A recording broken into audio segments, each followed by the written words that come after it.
moi je suis Cédric Houteux, formateur dans le métier de la construction, plus particulièrement au métier de couvreur-zingueur. Donc je suis formateur depuis 2010 ici à Bruxelles Formation.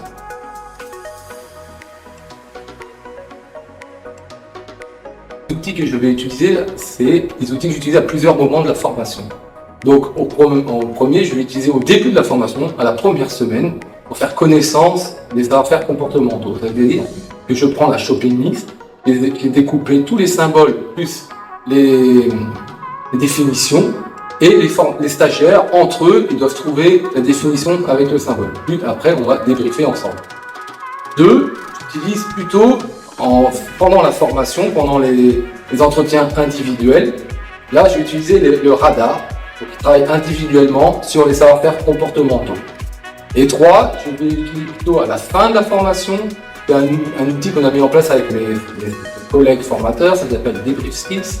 Et là, on va l'utiliser par rapport à des situations en entreprise. Quels savoir-faire comportementaux il va falloir qu'ils utilisent en entreprise. Et pour les préparer à la mise en emploi, il y a l'emploi qui est le but de la formation.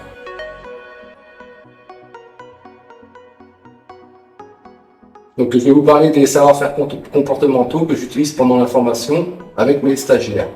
Donc je vais l'utiliser en début de formation. Donc j'utilise un jeu, j'ai customisé la shopping list, c'est-à-dire que j'ai découpé tous les symboles, plus les définitions, et les stagiaires doivent retrouver les symboles en face des définitions. En 1, donc après je vais corriger avec eux, mais là en leur présentant la définition des symboles par rapport à la construction. 2, je vais utiliser pendant ma formation le radar, qu'on va mettre en place avec les stagiaires en amont. Et 3, j'utilise un jeu qu'on a créé avec mes collègues formateurs, ça s'appelle Debrief Skills. Et là, c'est plutôt sur des actions, des comportements qu'on doit avoir en entreprise.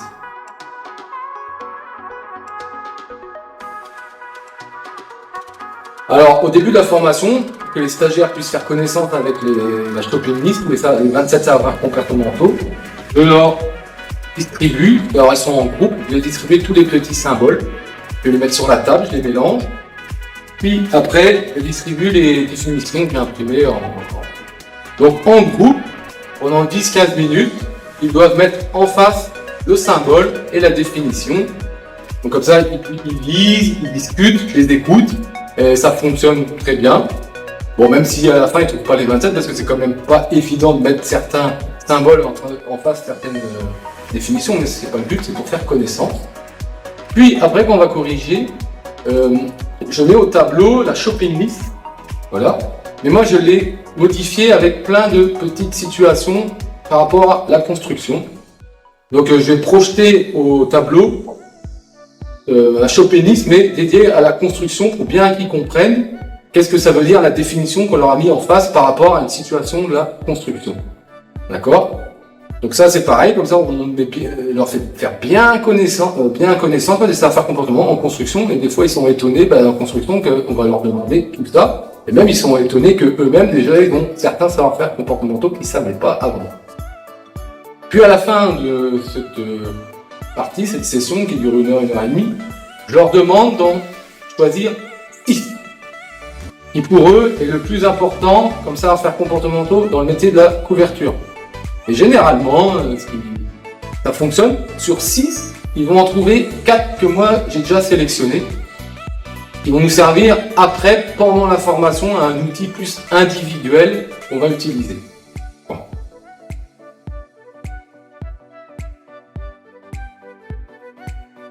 Alors, le deuxième outil que je vais utiliser pendant la formation, c'est les radars. Les radars, j'ai mis ça en place au début de la formation avec eux. On a choisi 6 savoir-faire comportementaux qu'on va travailler pendant la formation à 3 moments de la formation, pendant qu'on va faire les entretiens individuels après qu'ils aient validé un module ou pas.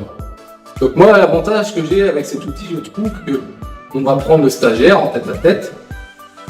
Donc on va parler s'il a bien réussi tout ce qui est la partie technique. Donc ça, il n'y a pas de problème parce que nous sommes des formateurs en technique. Mais tout ce qui est savoir-faire comportementaux, des fois, c'est pas évident d'aborder ce sujet avec le stagiaire. Donc avant de le voir, je lui demande de s'auto-évaluer par rapport au radar sur les 6 savoir-faire comportementaux. Puis après, il vient et avec moi, on corrige ensemble Et généralement, les stagiaires, ils s'auto-évaluent. Moi, je vais plus souvent les évaluer mieux que eux, ils s'évaluent. Par exemple, sur l'autonomie, je dis, mais non, c'est pas vrai, tu es quand même autonome, tu arrives à faire ça, sans vouloir me demander des questions tous les jours, tu y arrives quand même. Donc moi, j'adore cet outil pendant la formation, c'est super, et les stagiaires, ils aiment bien aussi.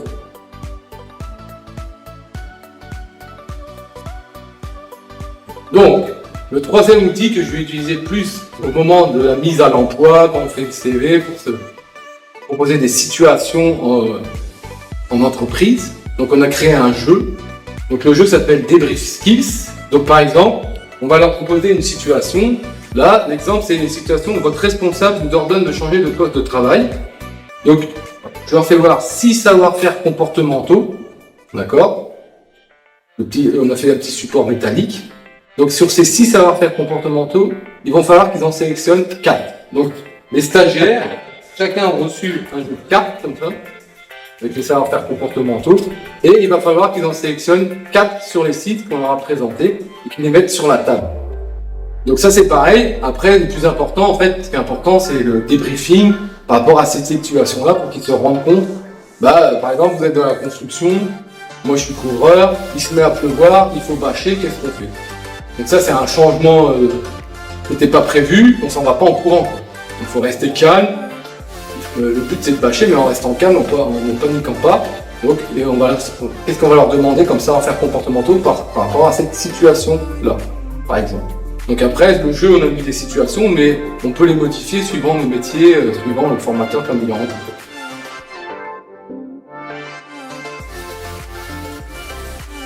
La plus-value de ces savoir-faire comportementaux pendant la formation, c'est de pouvoir aborder ce sujet avec les outils qui nous sont mis en place facilement avec les stagiaires. Parce qu'il n'est pas évident, nous, en tant que formateurs techniques, d'aborder tous ces sujets de comportemental en entreprise. Et aujourd'hui, les entreprises, quand elles cherchent un nouveau candidat, c'est ce qu'elles vont nous demander en premier. Elles vont nous demander, est-ce que ça s'est bien passé en formation avec vous? Est-ce qu'il est arrivé à l'heure? Est-ce qu'il était absent? Est-ce qu'il se comportait bien? Est-ce qu'il acceptait les critiques, etc. Et après, on va pouvoir parler des techniques. Mais du coup, les entreprises demandent ça en premier lieu, une personne fiable.